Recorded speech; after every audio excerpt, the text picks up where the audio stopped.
మీకు ప్యారిస్ అనగానే గుర్తుకొచ్చేది ఏంటి? ఈఫిల్ టవర్ కదా. అక్కడ ఒక్కసారి వెళ్ళి ఒక ఫోటో క్లిక్ చేయించుకోవాలని ప్రతి ఒక్కరికి ఉంటుంది.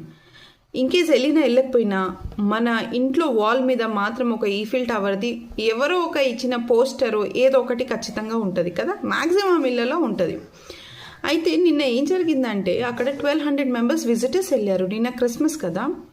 అది ఆల్ ఆఫ్ సడన్ సెకండ్ ఫ్లోర్లో ఎలివేటర్లో షార్ట్ సర్క్యూట్ అయ్యి ఫైర్ అంటుకుంది. కానీ లక్ ఏంటంటే అక్కడ 1200 విజిటర్స్ ఉన్నా ఎవరికి ఏం కాలేదు. అందరినీ సేఫ్గా ఇవాక్యువేట్ చేశారు. ఈ ఈఫిల్ టవర్ అలా ఇలాంటిది కాదు. 100 years ఆఫ్ హిస్టరీ ఉంది దీనికి. అండ్ 1889లో దీన్ని కన్స్ట్రక్ట్ చేయడం జరుగుతుంది. 365 days అది ఓపెన్ ఉంటుంది. ఇప్పుడు దాన్ని క్లోజ్ చేయడం జరిగింది టెంపరీగా. బట్ నిజంగా దేవుడికి చాలా చాలా థ్యాంక్స్ చెప్పాలి. ఎవరికి ఏం జరగలేదు.